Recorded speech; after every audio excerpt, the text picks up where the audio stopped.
Hey guys, I got picks here. Hope everyone's doing well, having a great week. We're here to be breaking down UFC 308 Topuria versus Holloway. We're going to be going over every single fight in the card, the best bets, what fights we should avoid, round props, as well as any possible parlays. Listen, last week was the first card in over a month where I lost money. I know. All right, all jokes aside, we all lose one card. We can't be perfect, right? But in over a month, come on. We've been killing it. We've been absolutely killing it. And I've been looking at this card for so long. There's a lot of favorites here, but if you know and you can see what you're doing, there's a lot of value to be extracted in this card. And if you want my official bets, all my official bets will be in the Patreon. My Patreon will be in the link in the description below if you want to join. I am giving out a 7-day free trial. Listen, it's going to pay for itself. I promise you that. I've been absolutely dominating the UFC lately, especially when I started this YouTube career. That's all I do, this is all the information that I intake lately. So, if you want to join, 7-day free trial in the description below. Also, I am bringing back that contest that I did in the beginning of my career.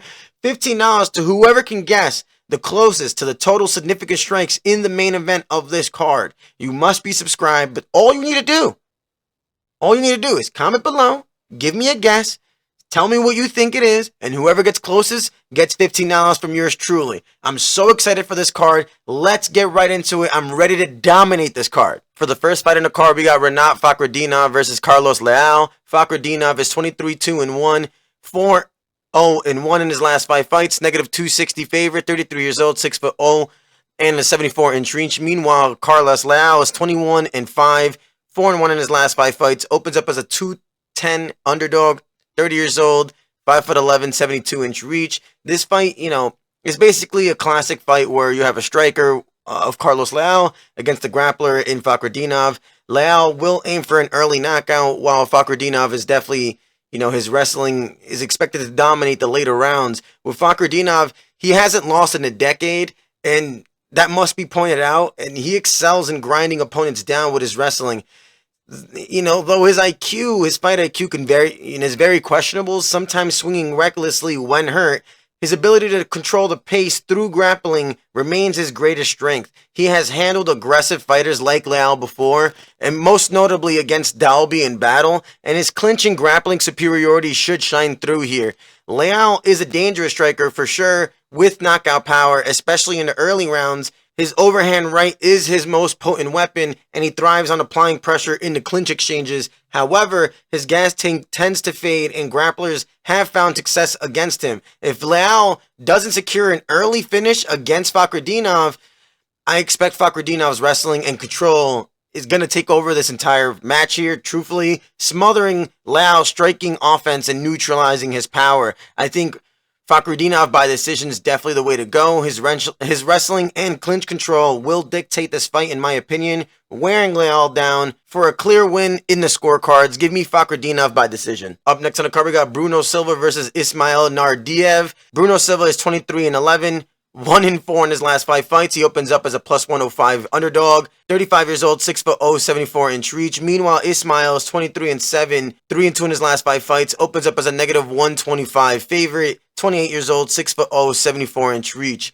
This fight is between two fighters in poor form, really, both looking to rebound, truthfully. Silva has been on a significant losing streak, while Naurdiev has also struggled with consistency. Both fighters have a brawler's mentality, which should lead to a very fun, but sloppy striking affair.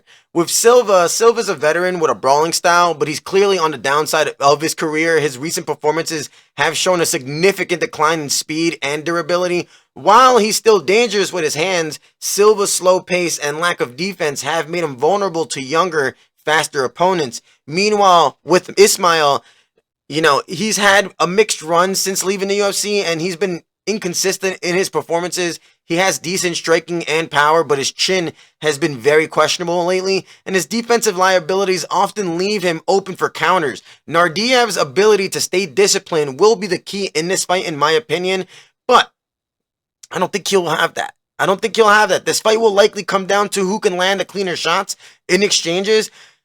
Silva's durability is definitely the question here, but Naurdiev's chin is just as suspect in my opinion. If anything, more suspect. Both fighters will look to stand and trade, and it's hard to trust either one of these guys. This is a full, like, no set. Like, there's no way we're betting on this fight.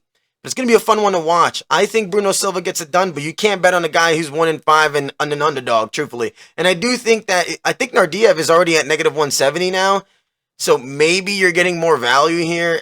It's just, I don't know, man. This is a really tough one. I would never touch this fight. If you'd like, I think Silva's a good dog. If they're not pick'em odds, then Silva is a good dog for sure. But at pick'em odds, stay away from it. Silva, round 2, round 3 knockout? Nah, that'd be dumb, right? Round 2 knockout. Up next on the card, we got Farid Basharat versus Victor Hugo. Basharat's 12-0, 5-0 in his last 5 fights. Opens up as a heavy favorite, negative 500. I believe is negative 700 now. 27 years old, 5'8", 71-inch reach. Meanwhile, Victor is 25-4, 5-0 in his last 5 fights as well. Plus 380 underdog, probably like at 450 now. 31 years old, 5'7", 71-inch reach. We have had Basharat's brother get fraud checked. I don't really see that happening here, even though both of them have been very big favorites in their last fights. Basharat enters this as a big favorite, boasting well-rounded skills across the board. Hugo, while dangerous, has struggled with cardio and control in his previous fights. This appears to be a favorable matchup for Basharat, in my opinion, who is a skilled wrestler and has a measured approach to his fights. Basharat is a highly skilled prospect who excels in his grappling and has solid striking to complement his ground game. His submission skills are top tier, and he controls his opponents well once the fight hits the mat. Basharat has shown patience and technical prowess in all areas, making him the more well-rounded fighter in this contest. Meanwhile, Hugo, he's a dangerous fighter, but has shown weaknesses in his cardio and defensive grappling, which is going to be key here, of course, against someone like Basharat. He struggled to maintain his pace over 3 rounds and has had issues with being controlled in clinch situations. Hugo is dangerous early, but he tends to fade, especially against opponents with strong wrestling. The key takeaways here are that Basharat's wrestling, period, truthfully. His grappling should be the difference maker. That's it. With Hugo, like I mentioned, he could be dangerous early, but I don't see that really playing a factor here. I definitely think Basharat's ability to control the fight on the ground and pick his shots on the feet give him a clear path to victory here. And I think he's going to get it done by decision. I think this is where he just rides him down for 15 minutes. Give me Basharat by decision. Up next on the card, we got Kennedy Nzechukwu versus Chris Barnett. I love me Barnett. I was actually there when he, at MSG, when he got that roundhouse kick knockout and then did kind of like a half from flip to land when he won. Chris Barnett is a fan favorite, but let's be honest, just look at the guy. How can you bet that man, right? Let's get into it truthfully. Nzechukwu is 12-5, 3-2 in his last 5 fights. Opens up as a negative 550 favorite. I think he's like negative 700 now, which is crazy. 32 years old, 6'5", 83-inch reach. Meanwhile, Chris Barnett is 23-8, 3-2 in his last 5 fights. Plus 400 at open, 38 years old, 5'9", and 75-inch reach. So the stats are glaring. He's 6 years younger. He's 8 inches shorter, and he has a significant reach disadvantage. Where I believe, what is it? That's 7 plus. He has a 10-inch reach disadvantage. Nzechukwu moves up to heavyweight after struggling at light heavyweight, while Chris Barnett, though entertaining, has significant flaws in his cardio and wrestling defense. This fight presents a clear path for Nzechukwu, especially if he utilizes his grappling. Nzechukwu is inconsistent and has very poor fight IQ. It's dumb. Recently suffering quick losses. However, he possesses solid power and an effective clinch game. While his takedowns are average, Barnett's weak takedown defense make grappling an easy path to victory for him. Barnett is aging and looked out of shape in his last fight. Though flashy on the feet, his conditioning is poor and his takedown defense leave him very much exposed.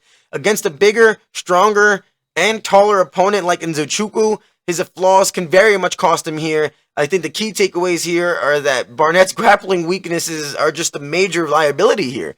I don't know if Nzechukwu is gonna grapple him, but then again, don't get me wrong, he can't recklessly, trade with Barnett on the feet either, but if he takes it to the ground, he should be able to dominate here. Give me Nzechukwu. I could see him finishing inside the distance, but then again, I wouldn't be shocked. if like he does like a stupid submission or even goes to the decision, like. But I gotta go round 2 knockout. Give me Nzechukwu round 2 knockout. Up next in the card, we got Abus Magomedov versus Bruno the Hulk Fakhretdinov. Abus is 26, 6-1, 3-2 in his last 5 fights. Opens up as -150 favorite, 34 years old, 6'2", 78-inch reach. Meanwhile, the Hulk is 12-1, 4-1 in his last 5 fights. Opens up at +125, 31 years old, 5'10", 72-inch reach. So this fight is a battle between two very explosive yet flawed fighters, both known for their first round finishes or bust performances. Abus is a technical striker, while Bruno is a brawler with one-punch knockout power. Both fighters have very poor cardio, which makes this a volatile matchup that is likely to end in the first round. Abus is a technical proficient striker with decent wrestling in his arsenal, but his gas tank is a major liability. He is sharp and precise on the feet for the first few minutes, but tends to fade significantly after that. His striking defense is solid. He's far more calculated and compared to his opponent. If he wrestles, it could be his safest path to victory, but historically, his cardio has let him down in fights that go past the early stages. With Bruno, he's a glass cannon, in the truest form. He swings with reckless abandon. He just looks for a knockout at all costs, but that often leaves him open to counters. He has brutal knockout power and lacks technical finesse and striking defense. His fights are typically all or nothing in the first round, and his grappling, while present, is also just not elite. The key takeaway is that this fight is likely to be decided in the first few minutes. Abus is the more skilled fighter overall, particularly in striking, but his cardio issues could come into play if the fight extends. Fakhretdinov, while less technical, has fight-ending power that can change the dynamic in one instant. My prediction is that I'm going to go with Abus, round 1 knockout, and it's solely because he's 4 inches taller and has a 6 reach, advantage here. But, you really can't trust Abus much either, right? That's why there's no way I'm betting on this on this fight either. This should be a very fun one. I think someone's going to get knocked out in the first round. And that's what I got here. I'm going to go with a boost round 1 knockout, but I really wouldn't be shocked if the Hulk knocks him out either. Up next on the card, we got Myktybek Orolbai versus Mateusz Rebecki.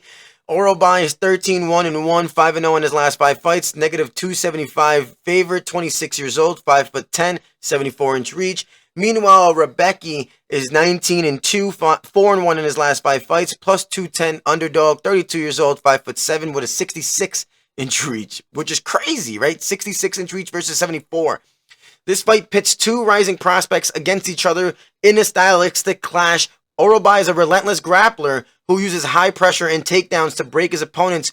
Meanwhile, Rebecki is a dangerous striker with good power and solid wrestling defense. This pace of the fight will be key as Orolbai looks to grind Rebecki down. Orolbai is a pressure fighter who relies on his wrestling to dictate the pace of the fight. He pushes a relentless pace, constantly looking for takedowns and control. His striking is it's okay, but far from his best weapon. His defense on the feet is a concern, especially against a very capable striker in Rebecki. Rebecki is a powerful striker who has shown that he can hang with high-level competition. He is coming off of a tough loss, but it was to an opponent who looked like a future contender in Fakhretdinov.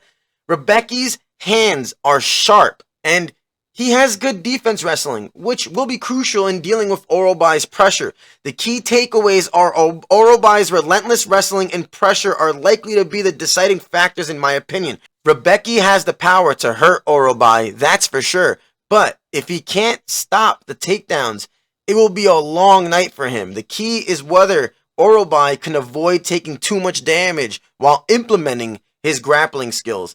And listen, I could see why he opened up at -275, but I see this going to -400. It's put the money now, Orolbai by decision. Up next in the card, we got Geoff Neal versus Rafael dos Anjos. Geoff Neal comes into this 15-6, 2-3 in his last 5 fights. Opens up at -310, 34 years old, 5'11", 75-inch reach. Meanwhile, RDA is 32-16, 2-3 in his last 5 fights. Opens up as a +250 underdog, 40 years old, 5'8", 70-inch reach.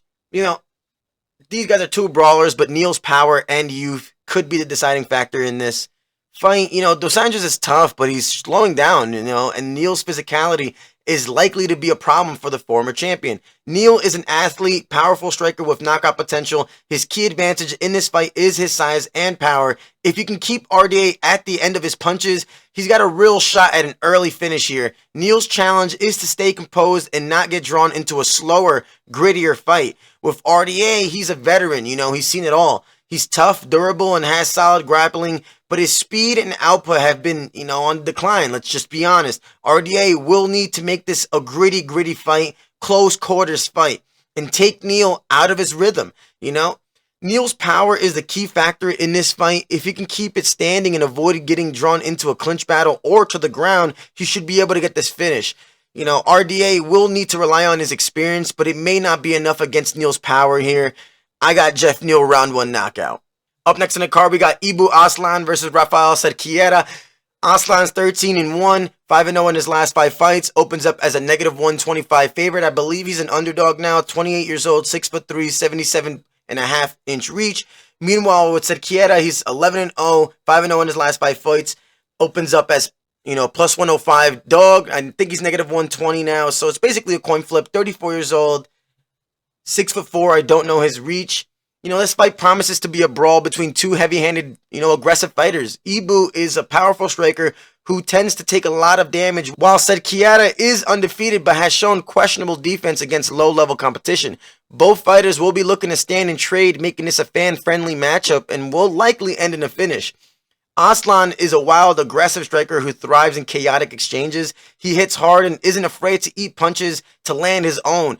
His defense is far from elite, but he compensates with raw power and aggression. His experience against better competition and his ability to push the pace make him the more trustworthy fighter in this matchup, in my opinion. Cerquiera comes into this fight with an undefeated record, but his competition has been subpar. He has shown moments of brilliance, that's for sure, like in spinning elbows, but he's been exposed and very hittable and vulnerable in exchanges. His chin has held up so far, but Aslan's power is, a different level from what he's faced before. This fight, where the defense will take a back seat, in my opinion, will likely come down to which fighter can land the bigger shots. And first, Aslan's experience and higher level of competition give him the edge in a brawl where both fighters are going to be willing to trade.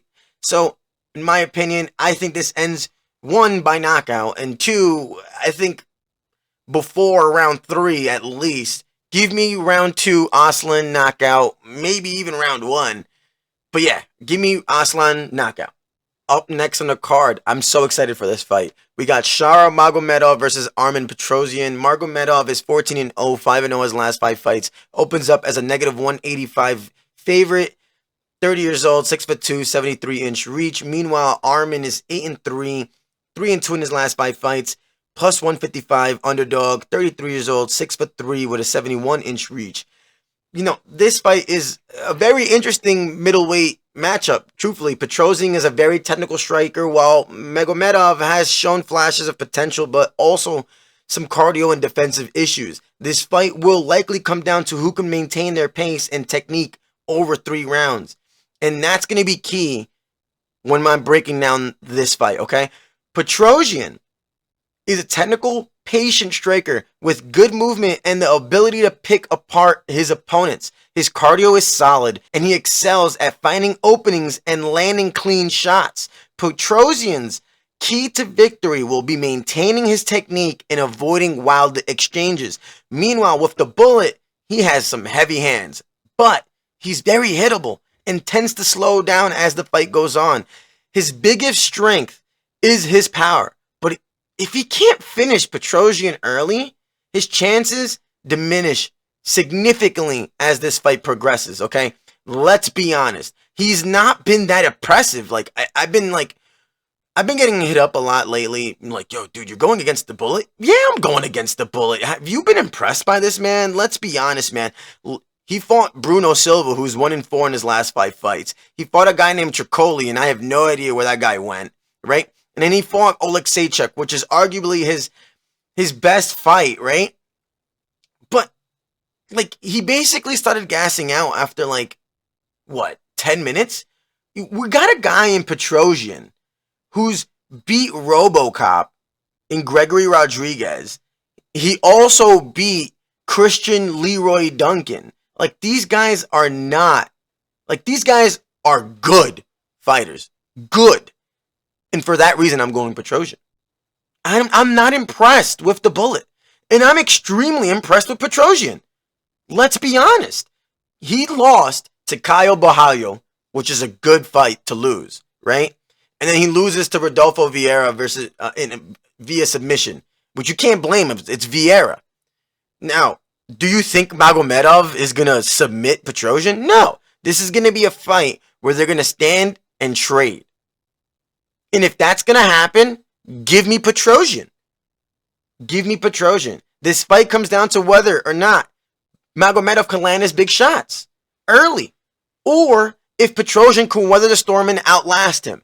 Petrosyan's superior cardio and technique should give him the edge in the fight that goes the distance. Give me Petrosyan by decision. Up next on the card, we got Lerone Murphy versus Dan 50K Ige. Murphy's 40-0-1, 5-0 in his last 5 fights. Opens up as a negative 200 favorite. I think he's going to negative 280 now. He's 33 years old, 5'9", 73.5-inch reach. Meanwhile, 50K Ige is 18-8, 3-2 in his last 5 fights. Opens up as a plus 165 underdog, 33 years old, 5'7", 71-inch reach. This fight is between, this fight promises to be a striking masterclass. Both fighters have very solid stand-up, but Murphy's technical precision will go up against Ige's knockout power. It's going to be a battle of who can control the pace and land the more effective strikes. Murphy is a well-rounded striker who excels at staying on the outside and picking his opponents apart. His movement and ability to manage distance will be key against someone like Ige. Murphy tends to fight a measured fight, using straight punches and low kicks to keep his opponents at bay. Meanwhile, with Ige, he's more of a power puncher, capable of ending the fight with one shot. His issue has always been output. He doesn't throw as much as some of his opponents, but when he lands, it hurts. Ige will need to close the distance against Murphy to be effective, and that's going to be a challenge. This fight comes down to range management. Murphy will look to keep this fight at his preferred range and pick Ige apart from the outside like he normally does. Meanwhile, with Ige, he will need to get inside and land the heavier shots. If Murphy can stick to his game plan, he should be able to outpoint Ige, in my opinion. I definitely think this goes the distance. And so therefore, I'm going to go with the guy who's going to get more points on the scorecards. And that's going to be Murphy. Give me Murphy by decision. Up next on the card, we got Magoemed Ankalaev versus Alexander Rakic. Ankalaev is 19-1-1, 3-1-1 with 1 no contest and 1 draw. He opens up as a very heavy favorite, which I don't really get why. Negative 410, 32 years old, 6'3", 75-inch reach. Meanwhile, Rakic is 14-4, 2-3 in his last 5 fights, plus 320 underdog, 32 years old, 6'4", with a 78-inch reach. Ankalaev and Rakic are 2 of the best light heavyweights in the world. Both are known for their technical striking and fight IQ, but Ankalaev's power and Rakic's recent KO loss add an extra layer of intrigue to this matchup. Ankalaev is a power striker with excellent timing. He can be overly cautious at times, but when he lets his hands go, he's extremely dangerous. His key advantage in this fight is his ability to land hard shots while avoiding damage, though sometimes that leads to close, uneventful rounds. He's boring. Rakic is a versatile fighter with knockout power and solid technical skills. He's coming off of a knockout loss, which could affect his confidence, but if he fights smart, which he tends to do, he has the tools to make this a very competitive fight. Rakic needs to avoid Ankalaev's big shots and look to outpoint him on the feet. This is a very close fight. I don't understand the odds. Rakic is no bum. He's lost to Uzdemir, Blakovic, and Prohaska. This guy's not a bum, all right? This guy lands one of the most lethal leg kicks we've seen, okay? This is a very, very close fight. But Ankalaev's power and ability to avoid damage will be the deciding factors, in my opinion. If Rakic can stay disciplined and avoid the big shots, he definitely has a chance. But Ankalaev's precision and strength will likely give him the edge here. Give me Ankalaev by decision. I'm not excited for this fight whatsoever. Up next on the card, we got the co-main event. God, am I excited for this fight. We got Robert Whittaker versus Khamzat Chimaev. Whittaker is 26-7, slight underdog, 3-2 in his last 5 fights, plus 185, 33 years old, 6'0", 73.5-inch reach. Meanwhile, Chimaev is 13-0, negative 225 favorite, 30 years old, 6'2", 75-inch reach. This matchup, pits the seasoned Whittaker against the surging Chimaev. Whittaker is a former champ with a well-rounded skill set, while Chimaev is a dominant wrestler with knockout power. But the big question is whether Chimaev's aggressive style can overpower Whittaker's experience and durability. Whittaker has been a top contender in the middleweight division for years now, and he's coming into this fight in excellent form. He's got elite striking, great cardio, and underrated grappling. Whittaker's ability to recover quickly and maintain his composure is what makes him so dangerous, especially in fights that extend past the first round. Chimaev is a powerhouse, of course, especially in the early rounds. His wrestling is extremely overwhelming, and his pace is relentless. However, questions about his cardio remain, and he hasn't fought anyone of Whittaker's caliber at middleweight. His biggest strength is his ability to dominate early, but if he doesn't finish the fight in the first 2 rounds, he could be in trouble. Chimaev will look to overwhelm Whittaker early with his wrestling and power, but Whittaker's experience in cardio and recovery ability will help him to survive the storm, in my opinion. If Chimaev doesn't finish early, Whittaker should be able to take over this fight in the later rounds, in my opinion. I think this guy is, come on, bro. This guy is legit. And people were worried about him versus Ikram, and I was like, that's kind of crazy. He beat Costa like it was nothing. Sure, he lost to Duplessis. That's fine. He's the champ. And sure, he lost to Adesanya. That was when he was champ. So basically what we've seen the entire time is domination, right? This guy's been winning. This guy's a winner. And he's been champ before. And what I'm trying to say to you is that we have this image of Chimaev just being untouchable and unbreakable, right? That's not the case. We've seen him face Burns and go all the way. He went all 5 rounds. He also went 5 rounds with Kamaru Usman. Like, that shouldn't be happening anymore. You get what I'm saying? So if Usman's going all 5 rounds, then I'm going to very much assume that Whittaker can go all 5 rounds, except the fact that I think Whittaker's probably going to knock him out. I think Whittaker's going to knock him out. We've seen how dazed and gassed he was against Burns, Chimaev, I mean. So if he could do that against, if that's happening against Burns, I have no problem thinking that Whittaker's going to get a late knockout here. So yeah, give me Whittaker round 4, possibly 5, but I'm going for round 4 knockout. I don't care if he's an underdog. Actually, I love the fact that he's an underdog. I think that's ridiculous. Give me Whittaker, round 4 knockout. Up next on the card, we got the banger. This fight's going to be one of the best fights of the year, truthfully. We got Ilia Topuria versus Max Holloway.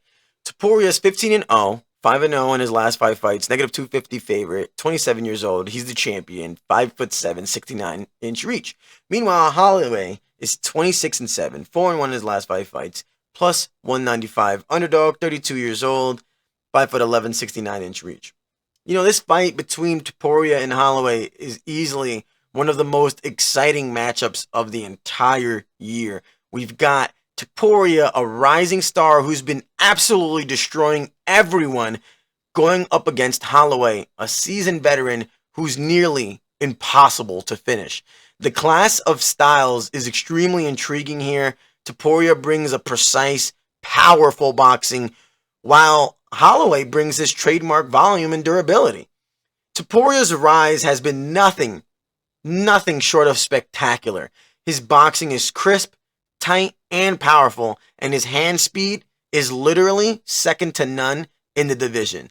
His biggest advantage is his ability to hurt opponents with almost every shot he throws, and his ability to maintain positional discipline as well. He's not one of those guys to waste movements. That's why I expect him to land hard, clean shots against Max, which is unfortunate. I really love Max. He's one of my favorite fighters.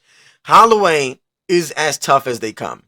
His volume is unmatched, and he excels in breaking his opponents down over time. The challenge for Max will be finding a way to wear Topuria down. without eating too many heavy shots. Holloway's chin will keep him in this fight. That is absolutely for certain. But he's going to have to keep up with Ilya's speed and precision, as well as avoiding the big, powerful shots. And I think that's going to be a really, really tall task. What I'm trying to say to you is that Topuria, as dumb as it sounds, and it sounds dumb even saying it, has a clearer path to victory. Because Holloway is going to have to overcome a lot of obstacles to win that belt. And it's going to be very tough. The key factor in this fight is Topuria's power versus Holloway's volume. Holloway's pressure is relentless, that's for sure, but Topuria has the power to make every exchange count. This fight will likely go the distance, in my opinion.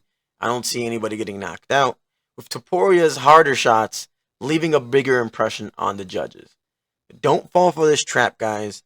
And let's be honest, I've been falling for the trap lately, and this time I can't do it. This time I can't do it. Maybe I'm falling into a trap with Whittaker. Now that I even mention it and now that I think about it. Maybe I do. But it's different in that fight than it is in this one. Because Chimaev, I think, is overly hyped. I know he's been dominant, but he's going a decision with Usman. You know? With Topuria, we have a different story. We do. Let's be honest. You know, we've seen this guy dominate, dude. Dominate. Knocking out Ryan Hall like it was nothing. The guy didn't even want to stay on the feet. Knocking out Jaya Herbert with the most cleanest combo we've ever seen. He's getting Bryce Mitchell. Bryce, the guy who's good in submissions, into an arm triangle choke. He's going to decision with Josh Emmett, the guy who's known for having the most power in the division and winning. And then he's knocking out Volkanovski. This guy's too good. He's too good, man. I know it's hard to pick the man because we love Holloway and Topuria is very dislikable, let's just say. But we like making money on this channel. And as it's sad I am to say, I think Topuria is gonna retain his title. And I think he's gonna be really, really good for years to come. And I think this is just the start. And this is gonna be one of those fights that we're gonna go look back at and we're gonna be like, fuck, this guy is good. This guy's really fucking good. You know, if he's doing what he's doing to the people that he's doing it to, you know, I get it. Ryan Hall's good, right? But no, it's Ryan Hall. Jai Herbert's good, right? You know, but it's a Herbert. Mitchell's good. Submitting Mitchell, he's good. You know, not getting knocked out by Emmett and winning the fight, that's good. And knocking out Volkanovski, that's fantastic. This guy's fucking good, man. I don't think anybody's gonna get knocked out, so that's why I got over 4.5. I got over 3.5. I got fight goes to decision. I got Topuria by decision, and I got Topuria money line. And am I nervous? Yes, but Topuria is gonna win this fight, so give me Topuria by decision. That's it for us here. Those are my breakdowns for the entire card. Do let me know who you guys got in the comments below. Do you agree with me? Do you disagree? As always, thanks for watching, and please like and subscribe, as these videos do take a lot of time to make. If they happen to help you out, it would be a great way to show some support. I love it when you guys are showing me that you guys are making money off my picks. Don't forget, we're having a contest to whoever guesses closest to the total amount of significant strikes in the Topuria Holloway fight. You're going to get $15 personally from me. You must be subscribed to be eligible. That's all. Again, thanks for watching. I'll catch you in the next video. Stay up.